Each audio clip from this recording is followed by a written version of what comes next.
주신 하나님의 말씀을 같이 찾겠습니다. 구약 성경 출애굽기 20장 16절 딱 한 절만, 출애굽기 20장 16절 딱 한 절만 우리 힘차게, 우리 짧으니까 두 번 반복해서 그렇게 읽도록 하겠습니다. 16절 시작. 내 이웃에 대하여 거짓 증거하지 말라. 한 번만 더 하겠습니다. 시작. 내 이웃에 대하여 거짓 증거하지 말라. 오늘 말씀의 제목을 한번 따라해 보시겠습니까? 진실을 말하라. 한 번 더요. 진실을 말하라. 꽤 오래된 일인데요. 그 시사 프로그램을 진행하는 그 백지연 씨, 여러분들 아실 겁니다. 이 백지연 씨에 관한 일화가 하나 있는데요. 그 2007년도로 제가 기억이 합니다. 2007년도 당시 이분이 굉장히 인기가 많았는데 한 보험회사에서 보험회사 광고가 이제 들어왔습니다. 그래서 그 광고 수입이 그 당시 돈으로 뭐 수억 원대라고 그렇게 알려져 있는데요. 이 백지연 씨가 이제 광고 CF 촬영을 하려고 하는데 이제 약간의 문제가 발생한 겁니다. 어떤 문제가 발생했냐니까 이 광고의 멘트 중에 어떤 멘트가 있냐니까 저도 이 상품을 구입했어요. 보통 이제 왜 그 광고 보시면 제가 써봤는데요, 뭐 이런 게 나오잖아요. 그래서 저도 이 상품을 구입했어요. 이 문구가 있는 건데 이제 이 백지연 씨가 이게 딱 걸린 겁니다. 사실 이제 이 백지연 씨가 이 보험 상품 아직 구입하지 않은 상태였거든요. 그러니까 이제 이 광고 담당자한테 이 문구를 빼주든지 아니면 다른 걸로 바꿔달라고 그렇게 이야기한 겁니다. 그러니까 이제 CF진 담당자들이 다 준비된 상태에서 지금 이제 이 바꿀 수 없다고 뭐라고 얘기했냐니까 지금 촬영은 이렇게 하고 이제 촬영 끝나고 나서 가입하면 되지 않느냐, 뭐 이렇게 설득을 했답니다. 그런데 백지연 씨 안 된다는 거예요. 그래가지고 결국 어떻게 됐냐니까 그 광고 촬영이 중단이 된 겁니다. 한 언론사 인터뷰에서 이 백지연 씨가 뭐라고 했는지 한번 들어보실래요? 내가 그 상품을 샀다면 모르겠지만 그렇지 않은데 샀다고 말하는 건 나 스스로도 양심의 가책을 느끼는 것 아닌가요? 시사 프로그램 진행자로서 신뢰성에 문제가 되는 행동이죠. 그리고 CF를 찍기 전에 구입한 것과 CF를 찍고 구입한 건 엄연히 다르죠. 자칫하면 소비자들에게도 혼동을 줄 수 있는 것이죠. 뭐 이렇게 얘기했다는 사실. 그러니까 이 일이 알려지고 이제 주변에서 반응이 어떠냐 이렇게 또 물었는데 이 백지연 씨가 이렇게 또 대답했습니다. 열이면 열, 정말 그 이유가 다냐? 정말 그 이유밖에 없어? 그래서 수억을 포기했단 말이야? 그렇게 말해요. 단지 거짓말이 싫어서 CF를 안 찍었다고 믿지 않는 거예요. 나중에 가입하면 되잖아, 이 바보야. 바보 아니야? 뭐 이렇게 얘기하는 거예요. 뭐야, 나만 바보였던 거야? 바보처럼 살았던 거야? 라는 생각도 잠깐 들더라고요. 그런데 큰 사건이 됐잖아요. 네티즌들이 바보가 아니라고 판결해 주셨잖아요.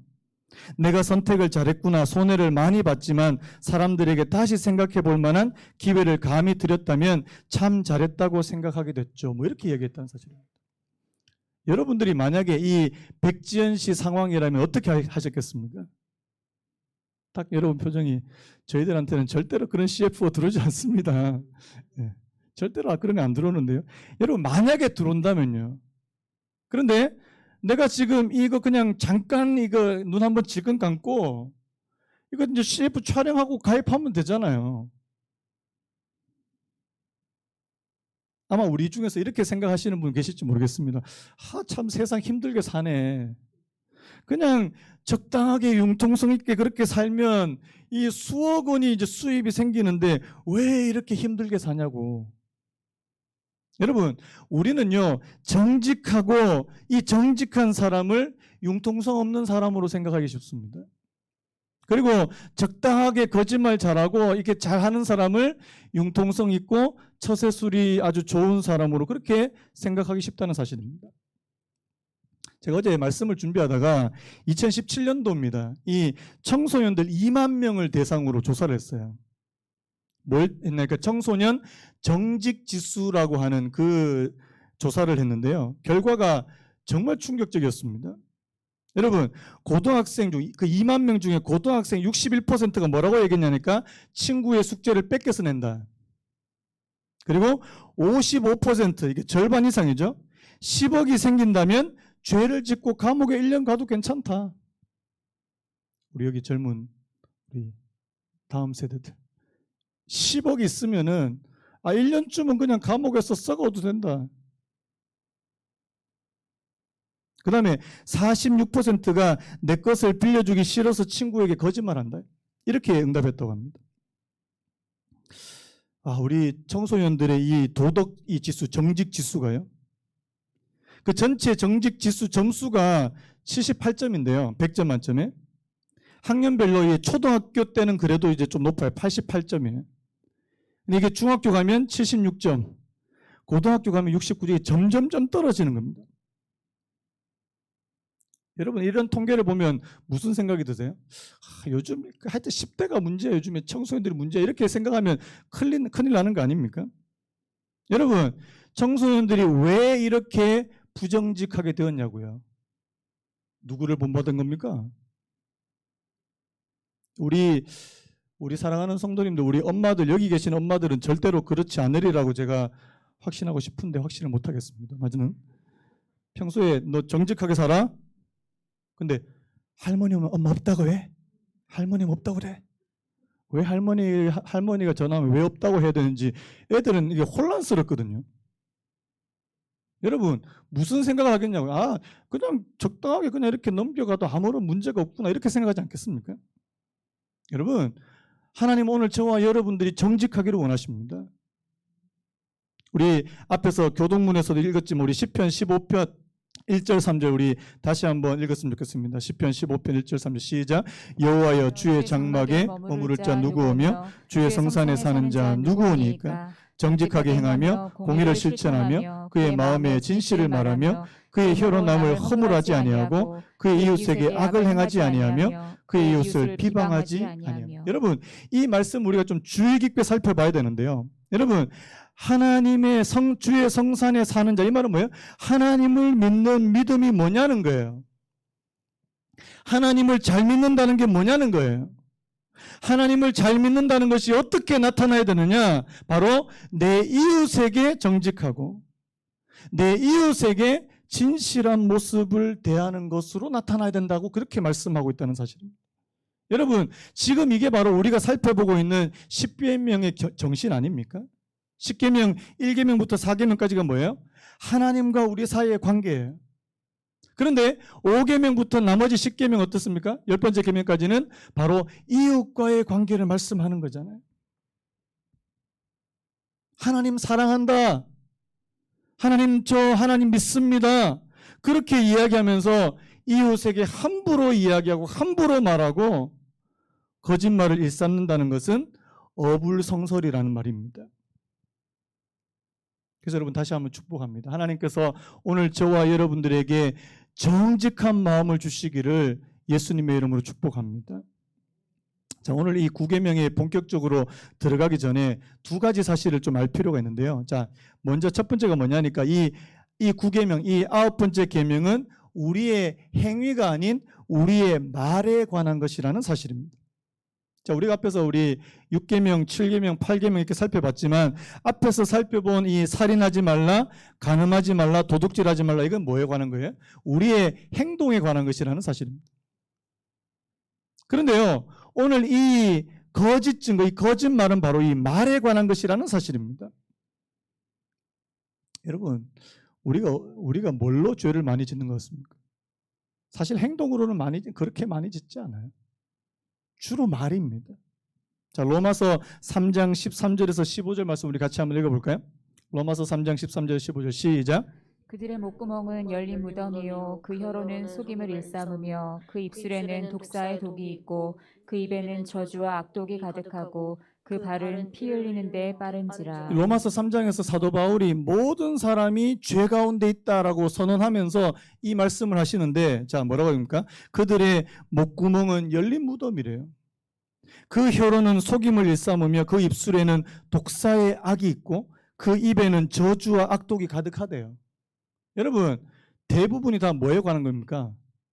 말에 관한 거예요. 말에 관한 거. 입만 열면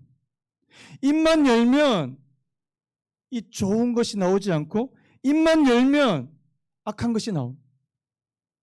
여러분, 이게 타락한 인간의 모습이래요. 예수님께서도 이렇게 말씀하셨습니다. 마태복음 15장 18절 19절에서 입에서 나오는 것들은 마음에서 나오나니, 한번 따라해볼까요? 입에서 나오는 것들은 마음에서 나오나니 이것이야말로 사람을 더럽게 하느니라. 여러분, 밖에 있는 것이 우리를 더럽게 하는 게 아니라는 거죠. 어떤 뭐 다른 거? 아니요. 우리 안에 있는 것이 우리를 더럽게 만든다는 사실입니다. 악한 생각, 살인, 간음, 음란, 도둑질, 그 다음에 뭐가 있습니까?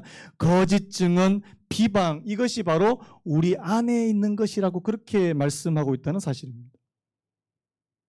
그래서 먼저 우리 여러분들 기억할 것은 오늘 이 계명은 바로 우리의 말에 관한 것이라는 사실입니다. 그 다음 또 한 가지 좀 알아볼 것은요, 오늘 이 9계명은요 법정에서 이 법정 상황을 배경으로 하고 있다는 사실입니다. 자, 오늘 이 9번째 계명을 원어에 더 가깝게 번역하면 이렇게 번역할 수 있는데 이렇습니다.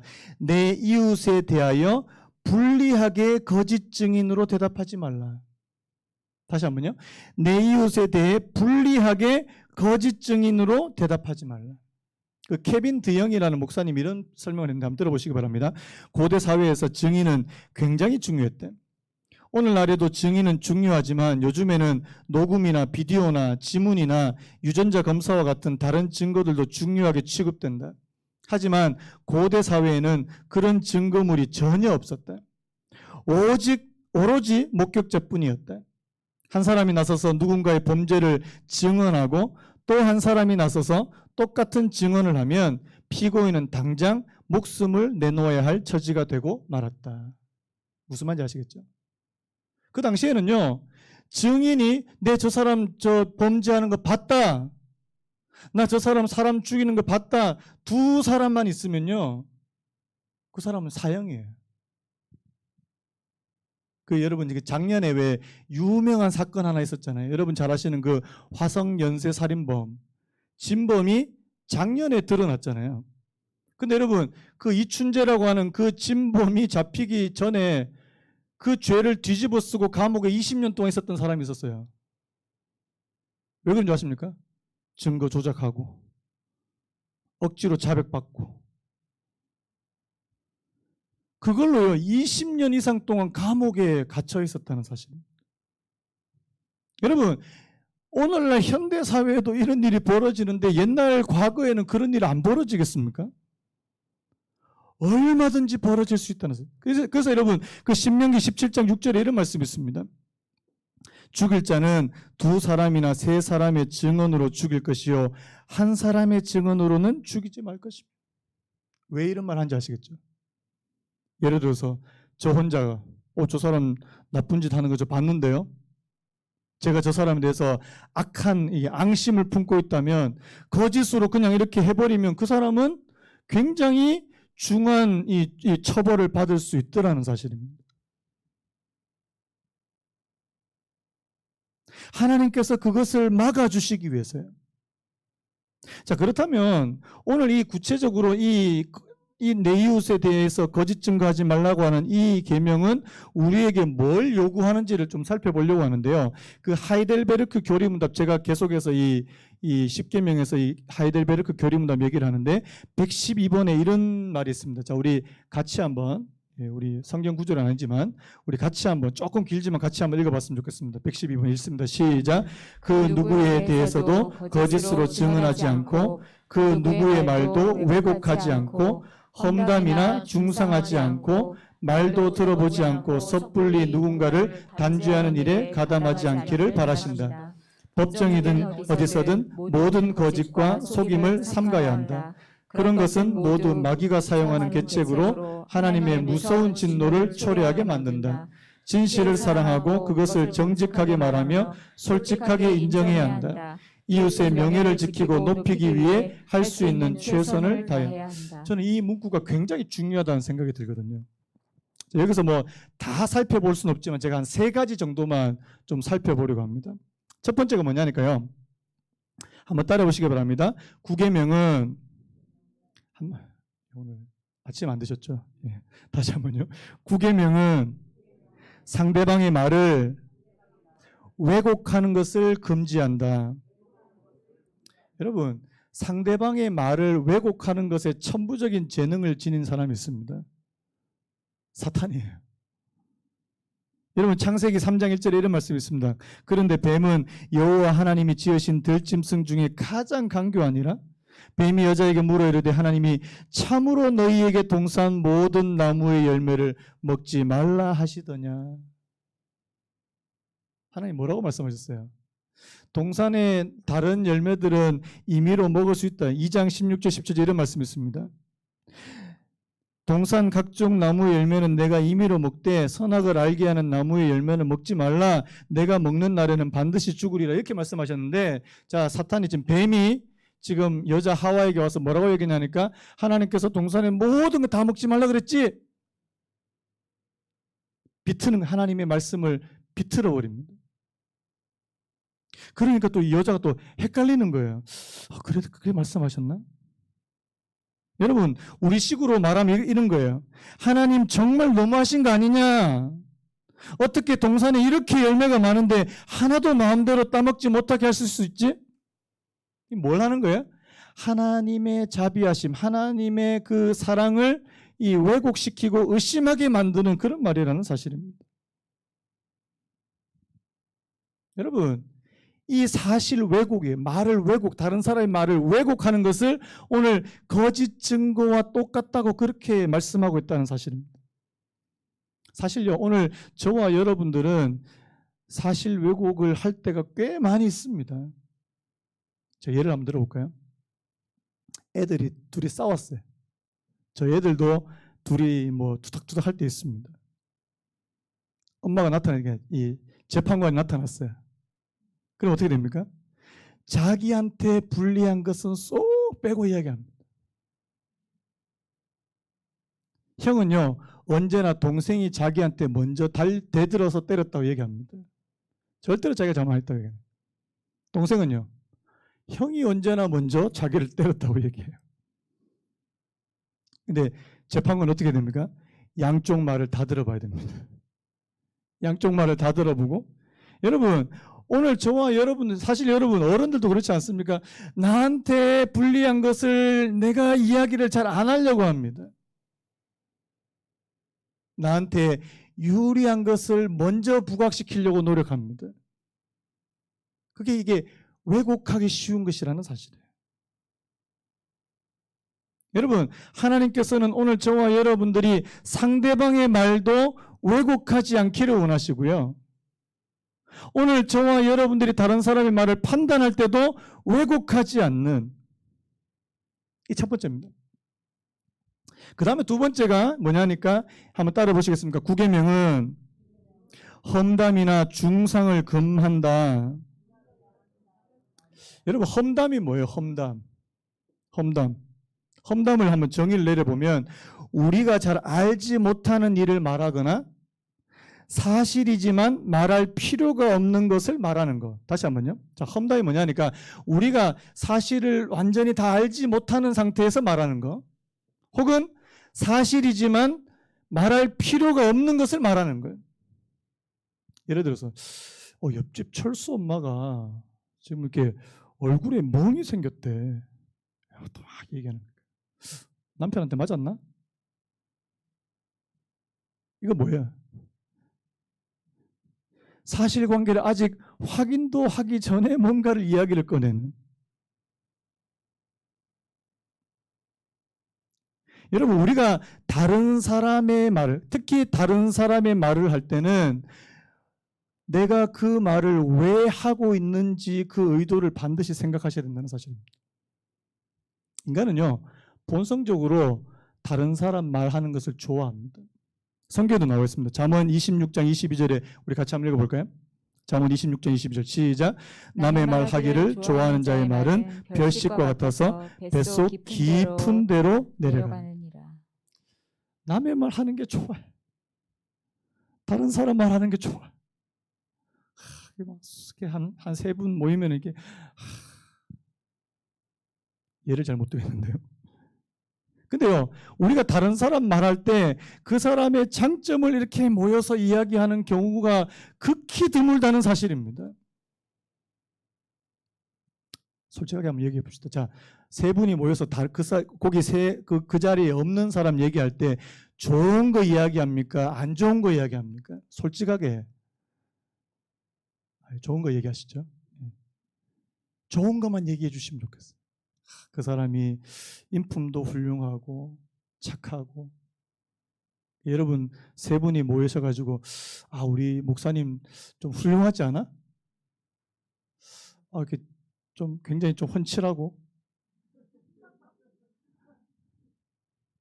근데 뭐 이렇게 모르겠어요. 어떤 분이 저한테 그런 말 하시는지 모르겠는데 사투리도 심하고 촌스럽고 설교도 별로고 뭐 그런 말씀 뭐 하실 수는 있는데, 근데 여러분 다른 사람 없을 때 그런 얘기 자꾸 하는 거예요.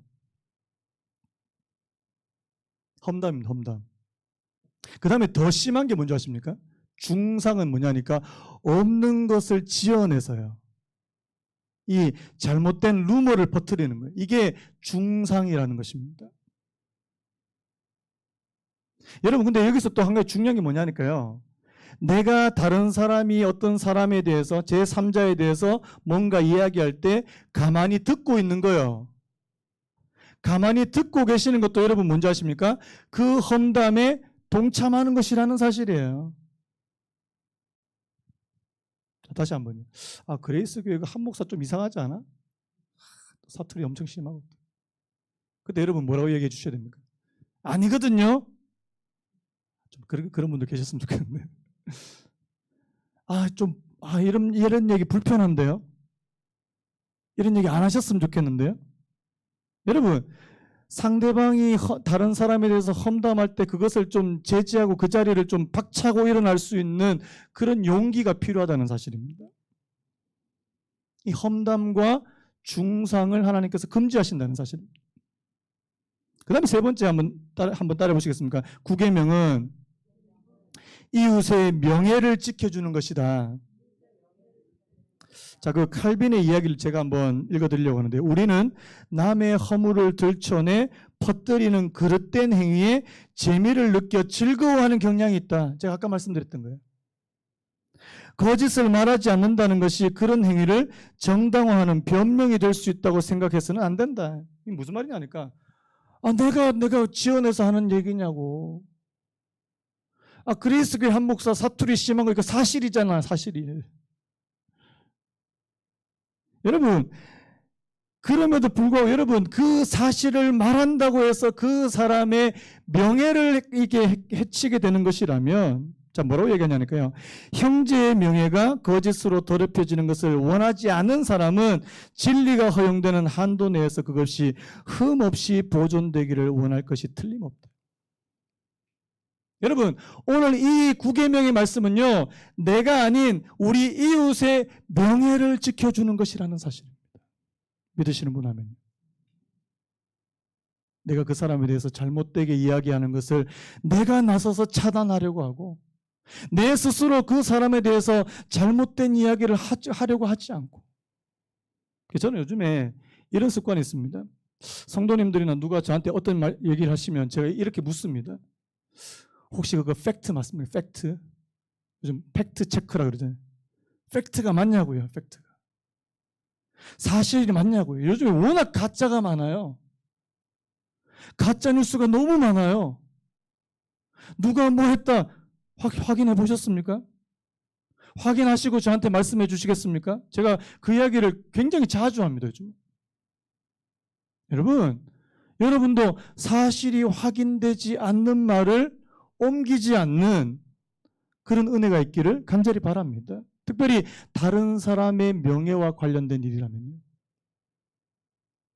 여러분, 우리 자신의 명예도 중요하잖아요. 그렇다면 상대방의 명예, 우리 이웃의 명예도 굉장히 중요하다는 사실입니다.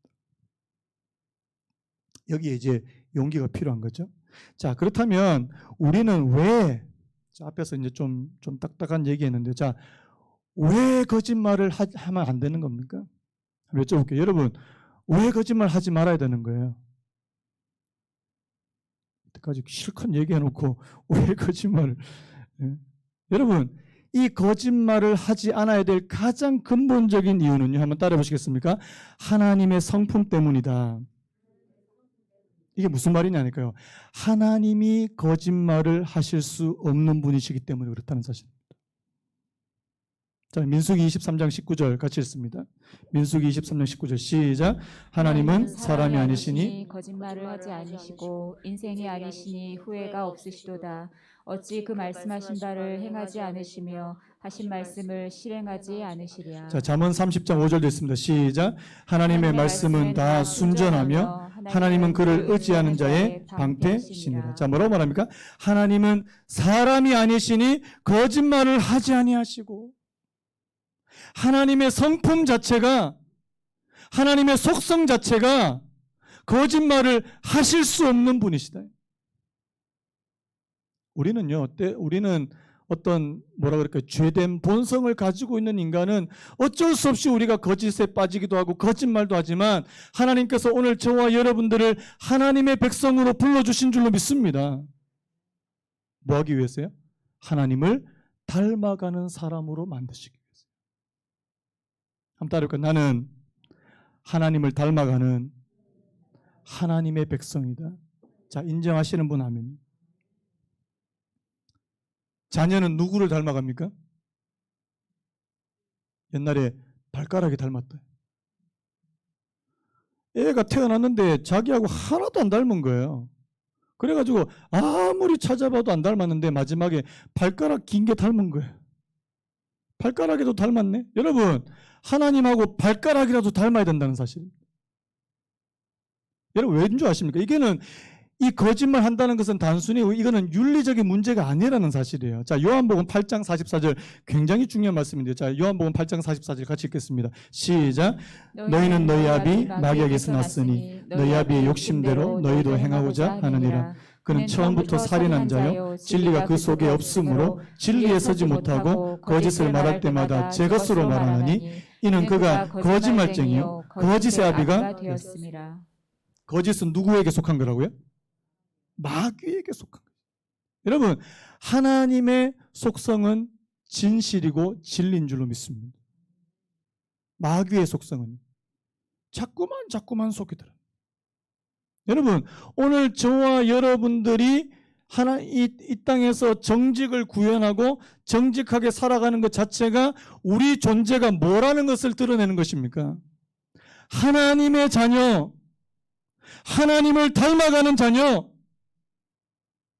하나님을 닮아가는 하나님의 백성이라는 사실을 그대로 드러내 보여주는 이 테스트지라고 하는 사실을 여러분들이 기억하시기 바랍니다. 아니, 교회는 다닌다고 이야기하는데 말끝마다 거짓말한다고요. 사람도 속이고, 죄송합니다, 이런 표현 써서 사기치고. 여러분, 그 속에 하나님의 성품이 있습니까? 여러분, 오늘 저와 여러분들 안에 하나님의 성품이 있습니까? 내가 거짓을 하면 내 마음이 불편해지고, 내가 진실을 말하지 않으면 마음이 불편해지고, 내가 다른 사람을 악의적으로 속일 때 내 마음이 불편해집니까? 그거 아니면 나 아직까지 하나님 백성 아닙니다. 여러분, 교회만 나온다고 하나님 자녀 아닙니다. 내 안에 하나님의 성품, 하나님의 속성이 이루어져 가야지 하나님의 백성인 줄로 믿으시기 바랍니다. 여러분, 십계명 왜 주신 거예요? 이렇게 살면 좋을 거야, 유익할 거야. 아닙니다. 이거 아니면 하나님 자녀 아니야. 이걸 저희들에게 말씀해 주고 있다는 사실입니다. 에베소서 4장 24절에 하나님을 따라 의와 진리의 거룩함으로 지으심을 받은 새 사람을 입으라. 여러분, 새 사람을 뭐라고 이야기합니까? 의와 진리와 거룩이라고 그렇게 표현하지 않습니까? 하나님께서 오늘 저희들에게 입혀주시고자 하는 새 사람은 바로 진실한 사람, 진리의 사람. 진실을 말할 수. 여러분, 하나님의 말씀 복음 자체가 진리이고 진실인 줄로 믿습니다. 이것을 말하는 사람이 계속 남을 속여요. 저는 이단이 왜 가짜인 줄 압니다. 여러분, 이단이 아무리 좋은 말로 이야기해도 그건 가짜예요. 왜요? 거짓말합니다. 제가 보니까 죄송합니다. 그쪽 S모교 계시는 신천 모교에 계시는 그분들은요, 거짓말을 밥 먹듯이 해요. 하나님께 속한 자들이 아닙니다. 여러분, 오늘 저와 여러분들은 아무리 손해보는 일이 있다 할지라도 거짓말 앞에서 부들부들 떨 수 있는, 제가 예전에 어떤 집사님이 저한테 이런 얘기 하셨어요. 목사님, 이 나라에서 이 땅에서 정직해 갖고는 사업을 못합니다. 사업을 못해. 제가 그 말씀 듣고 마음이 너무 아팠습니다. 목사님, 이 땅에서 정직하게 살면, 정직하게 사업하면 사업 망합니다. 여러분, 우리나라 정직 지수가 얼마나 낮은지 아시죠? 제가 어느 통계 보니까 우리나라의 이 정직성 지수가 아프리카 그 보츠와나인가 그 나라하고 비슷해요. 33위더라고요. 33위. 기가 막히죠. 여러분, 정직하면 망합니까?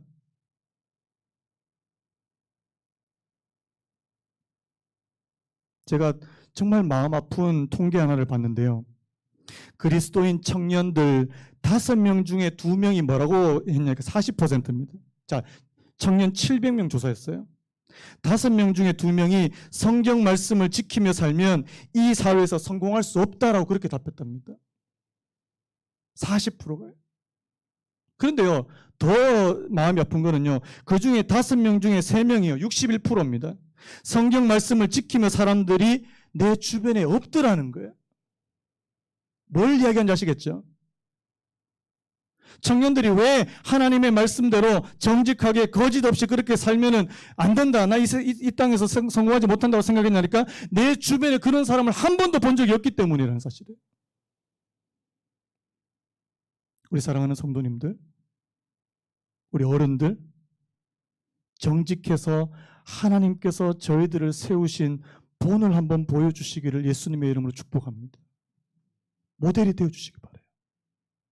내가 진짜 하나님 앞에서 정직하게. 저는요, 고깃집 갈 때마다 화가 나요. 분명히 200g이라고 그랬거든요. 분명히 200g인데 제가 눈으로 봐도 이건 절대로 200g이 될 수가 없어요. 우리 교회는 고깃집 하시는 분 안 계시는데 속이지 마세요. 예전에 그 쌀집 아시죠? 쌀집에 보면 쌀 대라 그죠? 대. 집집마다 그 대 크기가 다 달라요. 왜 그렇습니까?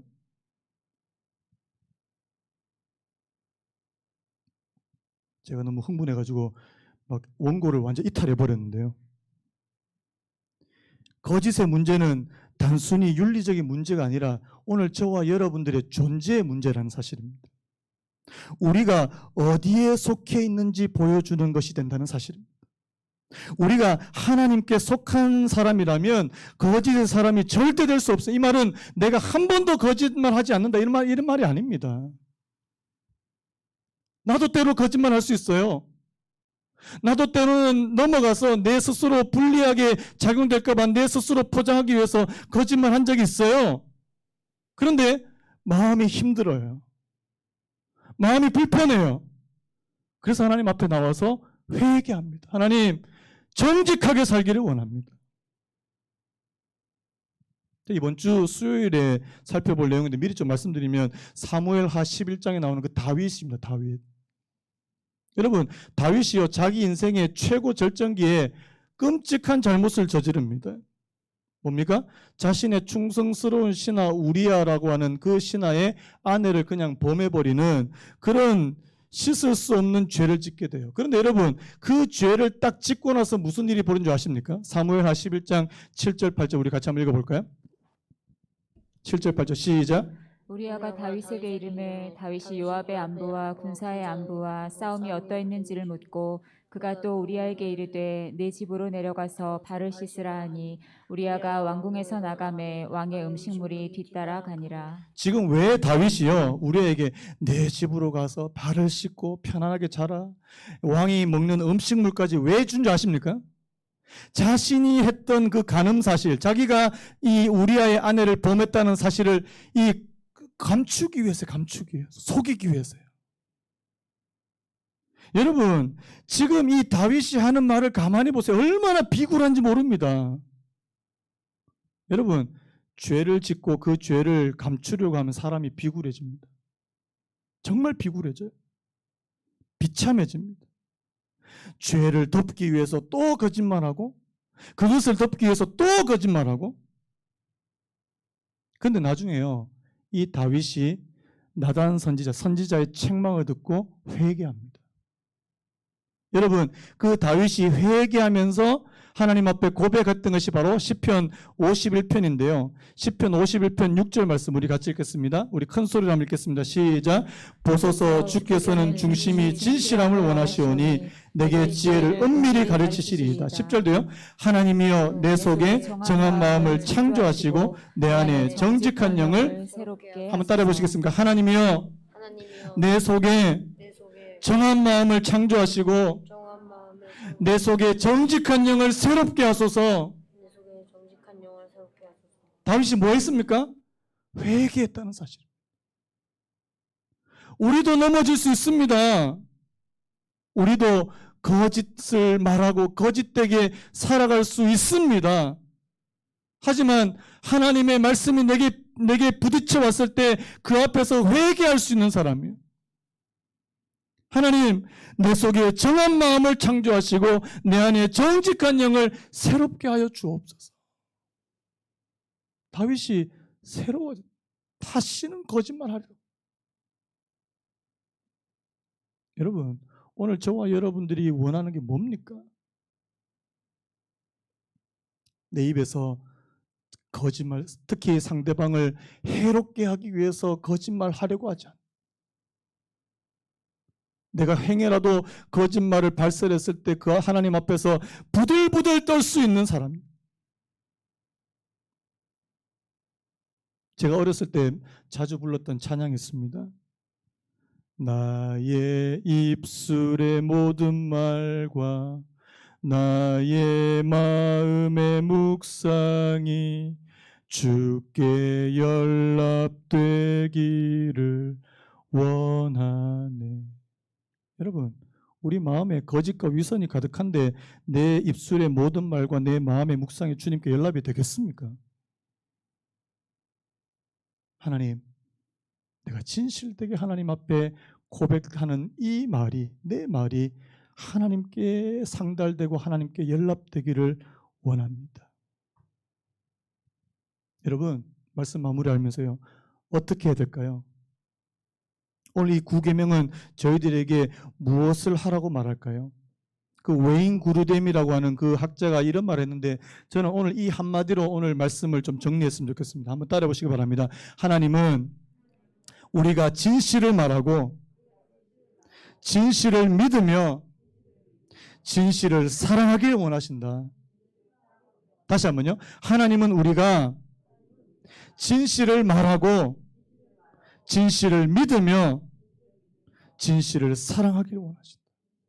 저는 오늘 이 한 문장에 오늘 이 계명의 전체의 핵심이 담겨 있다고 생각합니다. 내가 진짜 진실을 사랑하는 사람, 거짓을 미워하고 진실을 사랑하고 진실을 말하고 진실을 믿을 수 있는 사람. 존 칼빈이라는 분도 이렇게 했습니다. 우리는 모든 사람의 명예와 소유를 온전히 보호하기 위해 진실을 증언하는 일에서 모든 사람을 최대한 성실하게 도와야 한다. 하나님, 내가 다른 사람을 위해서 내가 정말 진실되게 살 수 있는, 그건 여러분 우리 자신을 위해서 사는 것이기도 하지만요, 우린 땀을 위해서, 이웃을 위해서 사는 것도 된다는 사실입니다. 그래서 여러분 오늘 이 말씀을 기억하시면서요, 아까 우리 불렀던 찬양이에요. 다윗이 하나님 앞에 죄를 짓고 나서 회개하면서 고백하는 거. 주님, 정직한 영을 내게 새롭게 해주시고 나를 주님 앞에서 멀리하지 마시고 주의 성령을 거두지 마시고 그 구원의 기쁨을 다시 회복시키시고 변치 않는 마음 내 안에 주시기를 원합니다. 하나님, 이 말은 하나님, 내가 다시 하나님 앞에 정직한 사람이 되기를 원합니다. 이 시간 우리 다 같이 한번 일어나셔서 이 찬양 부르고 오늘 예배를 마무리했으면 좋겠습니다. 정결한 마음 주시옵소서. 오 주님, 정직한 영을 새롭게 하소서. 오늘 말씀과 오늘 이 가사를 생각하시면서 우리 같이 한번 찬양했으면 좋겠습니다.